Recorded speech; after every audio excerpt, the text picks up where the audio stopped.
Semuanya sehat kan? Tetap semangat kan? Nah, hari ini kita akan belajar tentang subtema 2, pembelajaran tematik 4. Nah, sebelum kita mulai pembelajaran hari ini, yuk kita baca basmalah bersama-sama ya. Bismillahirrahmanirrahim. Semoga Allah lancarkan dan mudahkan kegiatan pembelajaran kita pada hari ini. Yuk, silahkan kalian buka buku tematiknya halaman 51. Di situ ada Budiana, kisah tentang Budiana. Yuk kita baca ya. Nah, yang pertama kita akan belajar tentang kalimat konotasi dan kalimat denotasi. Kalimat konotasi adalah kalimat, jadi maknanya berbeda dengan kalimat yang ada di situ. Dan sedangkan kalimat denotasi adalah kalimat yang mengandung arti yang sebenarnya. Nah, untuk lebih mudahnya membedakan antara konotasi dan denotasi, kita harus punya kalimat dong. Kalimatnya ada di bacaan Ibu Diana yang sudah kalian baca di halaman 51. Nah, kalian sekarang buka halaman 50. Di situ ada contoh.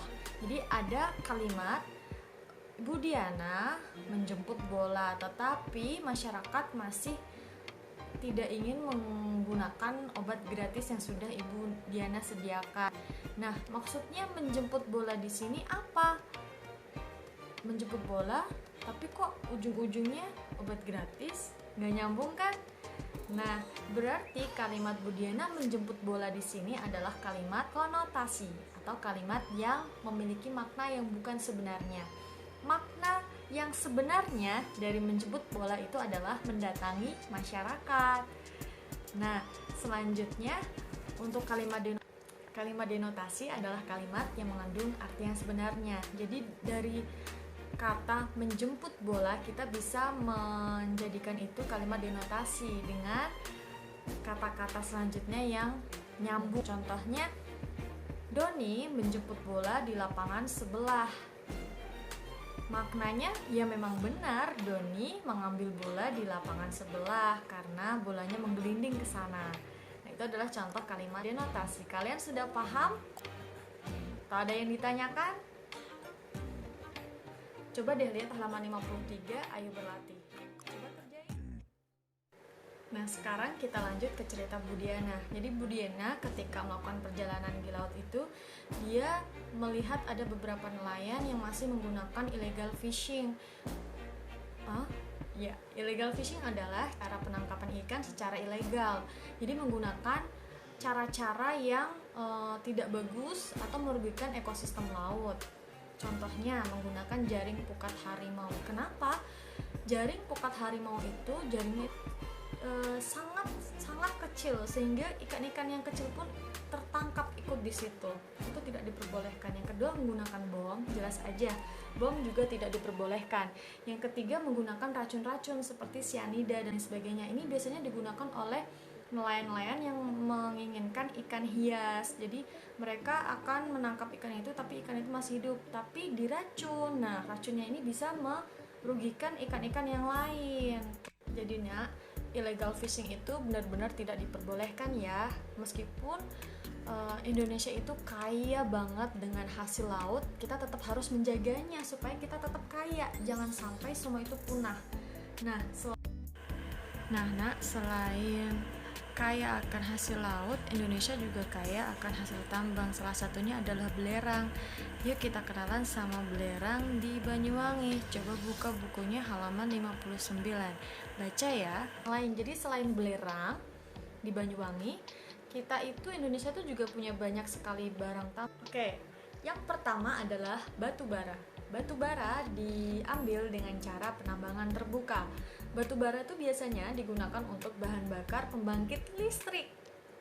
Yang kedua, ada minyak bumi. Minyak bumi biasanya diambil dengan cara pengeboran. Jadi dibor dulu mineral-mineral yang ada di dalam bumi. Kemudian kalau sudah, nanti itu bentuknya adalah minyak mentah. Setelah menjadi minyak mentah, diolah lagi, disuling dan lain sebagainya sehingga menjadi minyak bumi yang bisa kita gunakan dalam kehidupan kita sehari-hari.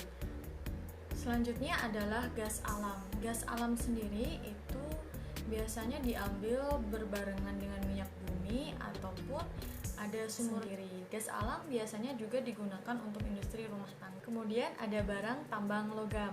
Jadi barang tambang logam itu biasanya diambil dalam bentuk biji. Contohnya kayak biji emas. Biji emas itu yang ngambilnya dalam bentuk bijian, tetapi kemudian diolah sehingga membentuk perhiasan seperti cincin ataupun kalung dan lain sebagainya. Begitu juga dengan aluminium, baja, besi dan lain sebagainya. Seperti yang dalam kehidupan kita sehari-hari kayak garpu, sendok itu awalnya dari biji semua. Yang terakhir adalah berbentuk mineral. Jadi mineral sendiri itu biasanya ada di sekitar pegunungan ataupun di tempat-tempat berkumpulnya belerang. Nah, jadi untuk mineral itu, contoh mineral itu misalkan tambang iodium, asbes, batu kapur dan lain sebagainya.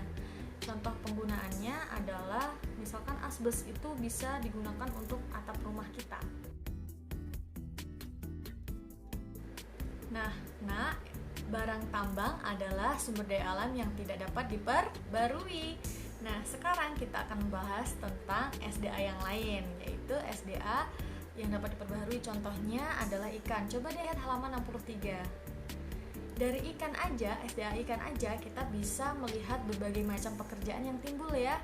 Jadi ikan itu ditangkap oleh nelayan. Nah, ini pekerjaan nelayan. Yang kedua ada pelelangan ikan.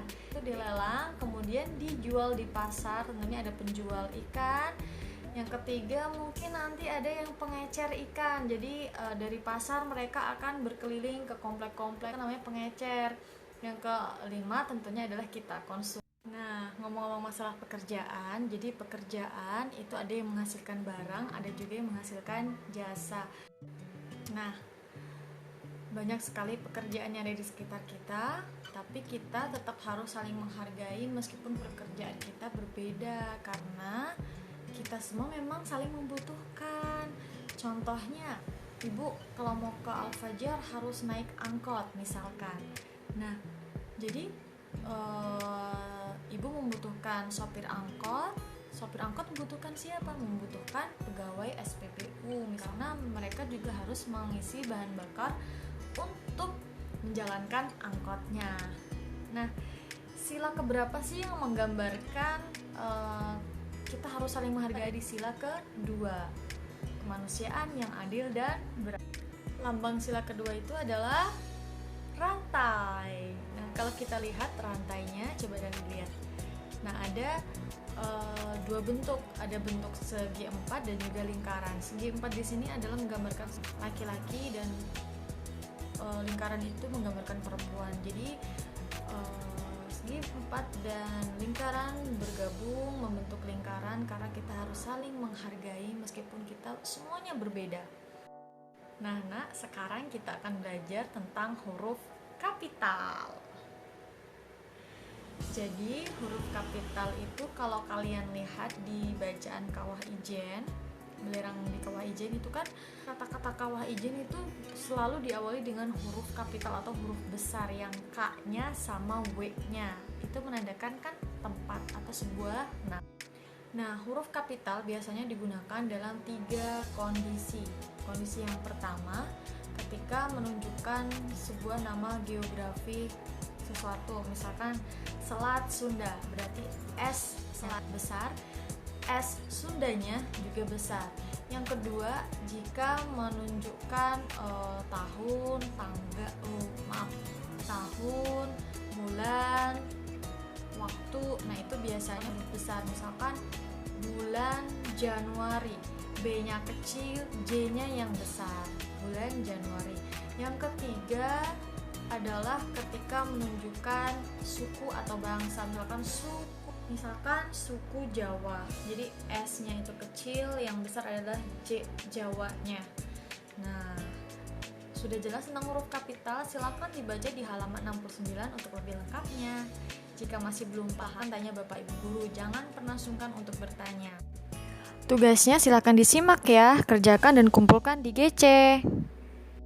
Oke, dadah semuanya, selamat belajar dan semangat untuk meraih prestasi yang lebih baik lagi di semester 1 ini.